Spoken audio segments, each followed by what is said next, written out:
between two worlds, rich and poor, past and future, and it was time to make the hardest decision of my life. Hi everyone, I'm Kate from Taiwan. Please like and subscribe if you've ever had to make an impossible choice. Before we get back to that, here's a little backstory. When I was a kid, I idolized my mom. She was a total boss. She owned her own real estate company, wore the best clothes, could body slam a guy twice her size, fold her legs over her head, and was the coolest person in the world. I wanted to be just like her. Don't worry, I eventually stopped being her mini-me, but come on, I was cute. When I was 9, I was turning cartwheels in the attic, and I accidentally kicked over a shelf and a jar of old buttons and yarn fell on the floor. I knelt down to pick it up, and I saw something amazing. I sat there for hours, moving the buttons and yarn around until it became a work of art. After that, I was hooked. I gathered random objects from everywhere to make my masterpieces. My mom encouraged me to follow my passion, but my dad didn't get me at all. Get out of the trash can! I almost got it!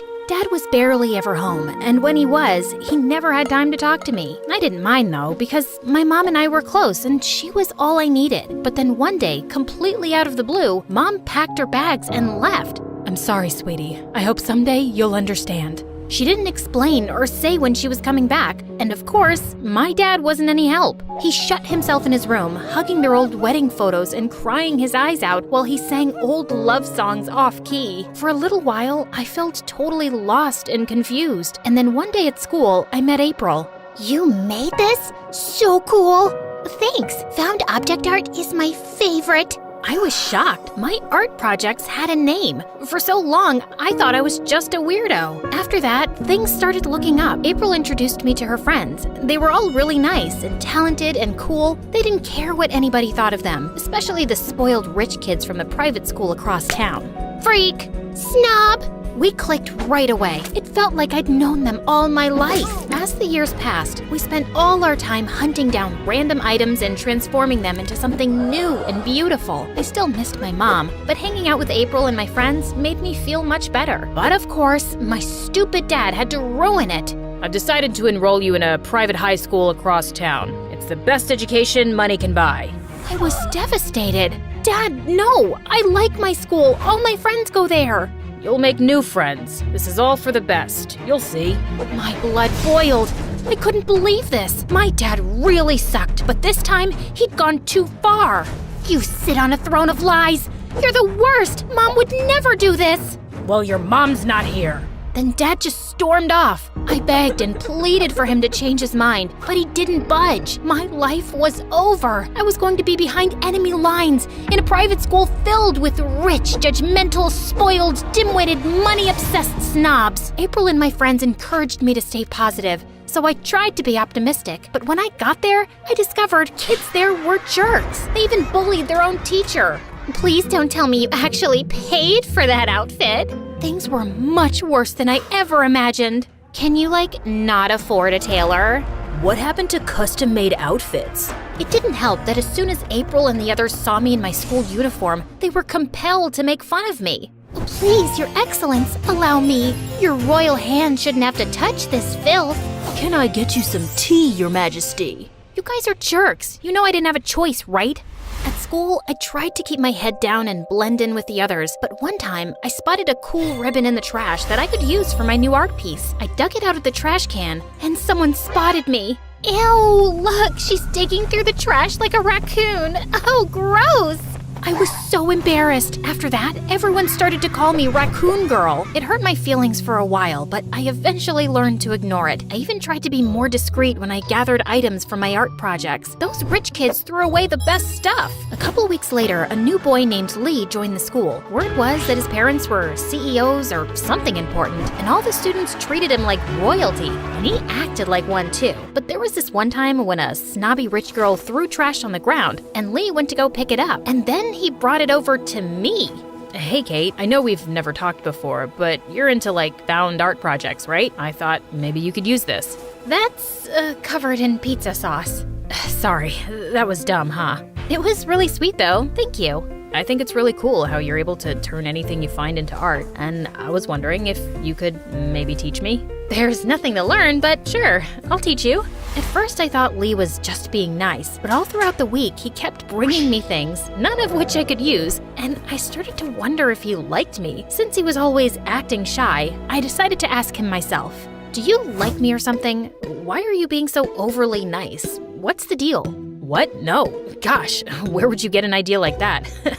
Okay, yeah, I like you a lot. Would you maybe want to go out with me sometime, like on a date? I'd love to. That weekend, Lee planned the world's most expensive date for us. Dinner at a super exclusive restaurant, dessert on his dad's yacht, and then a stroll through a private garden I didn't even know existed. I'm having a lot of fun, but you didn't have to do all this. I'm not that type of girl. I'm happy just having a conversation. Sorry, I might have gotten a little carried away. I just really wanted to impress you, so you'd say yes to going on a second date with me? Oh, yeah, sure. I guess I could fit that into my schedule. I never expected to fall for one of the rich kids, but Lee wasn't like the others. He treated everyone the same, no matter how much money they had. And he had a little sister he adored, and he loved model airplanes, which was dorky but kinda cute. Before I knew it, it was our 1-month anniversary, and Lee and I got together to exchange gifts. You go first. Okay, so I got you this Ferrari. What? And this diamond necklace, and the keys to your own beach house. Now you go. I made you a little airplane out of seashells. It's okay. You can say you're disappointed. It's the nicest thing anyone's ever given me. It reminded me of the time I made my mom a macaroni picture frame when I was little. Sure, my mom said she loved it, but who really loves macaroni art? She never even put a photo in it. Lee seemed to genuinely like his gift though, which made me happy. I occasionally had to remind Lee that I wasn't into material things, but he was trying. I asked him to return everything and donate the money to charity. Everything except, okay, the Ferrari was cool.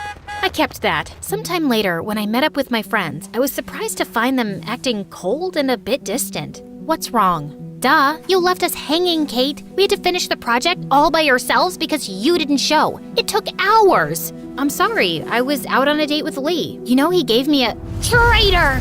You've changed, Kate. You used to make fun of spoiled rich people, and now you've got the rich boyfriend and the fancy car, just like every other snob.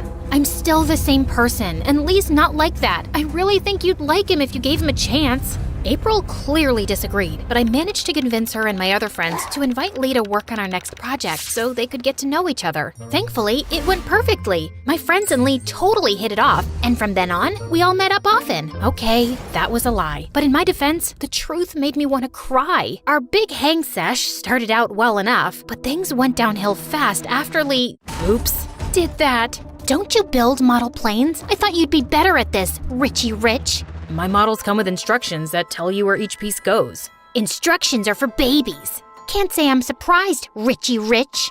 Why do you keep calling me that? That's not my name. Then April flicked some paint in Lee's face. Oops, apologies, Your Highness. Aw, the spoiled brat's all dirty. Hey guys, who's hungry? Maybe we should take a snack break. No, I think I'm done here. Same. And another time, we were eating at McDonald's when suddenly Lee's stomach started hurting and he ran to the bathroom. I followed him. Yeah, I didn't care, it was the boys' bathroom, and he was throwing up in the bathroom, and just then, April followed me in. Aw, is the Richie Rich boy not used to eating junk food and all the disgusting stuff that poor people eat? Stop it, April. It's that edible sculpture you gave me. The sneakers that were made from cheese and bread and... Oh, you actually ate that? What is that supposed to mean? I asked you if it's edible and you said yes. I didn't know you were genuinely asking. I said a sarcastic yes, duh. Are you crazy? Guys, please. And just then, Lee pushed April and left. To make matters worse, the next time I saw April and Lee, separately of course, they refused to be in the same room now. They each gave me an ultimatum. Your friends are close-minded jerks. Your boyfriend is an entitled idiot. It's me or them. It's us or him. Ugh. All I'd wanted was for my friends and my boyfriend to get along, but everything had blown up in my face. I hadn't felt this low since my mom left. How was I supposed to choose between my friends and my boyfriend? It was like asking me if I wanted to keep my right arm or my left. They were both a part of me. There was only one person who could help me figure this out, my mom. I was sure if I could find her, she would know how to make everything right. But once again, when I asked Dad about her, he didn't tell me anything. Instead, he tried to act like her. If there's something on your mind, you can talk to me, you know. I need to talk to Mom. She's the only person who can help. Your mom's a lot better at running from problems than solving them. Like you're any better? You barely even talked to me before Mom left. All you cared about was money. You don't know what you're talking about. No matter how much I begged, my dad refused to tell me where to find my mom. He was probably afraid that if I found out, I'd leave and live with her instead. Things got worse after that. Lee and April called me every day to pressure me to give them an answer, but I wasn't ready to make a choice yet. Unfortunately, that meant my birthday was pretty lonely, until my dad gave me an envelope from my mom. I was so happy. I opened it as fast as I could, but when I saw what was inside, my world turned upside down. What's this? Dad, who are these other people? I guess it's time you finally learned the truth. This is your mom's new family. But what, when, how? Your mom was always obsessed with money. She spent so much money, I had to work 2 jobs to pay all the bills. She took almost everything when she had left, and eventually found a new, richer husband. I was stunned. I'm sorry I didn't tell you sooner, honey. Your mom has always been your hero, and I didn't want to take that away from you. But you're old enough now to know the truth. And by the way, happy birthday. Is this the frame I gave Mom when I was little? Yeah, I always thought it was really special, and it's about time we used it. Dad, I love it. By the way, I don't know if you noticed, but there are some people here who I think want to see you. Hey, we wanted to wish you a happy birthday, and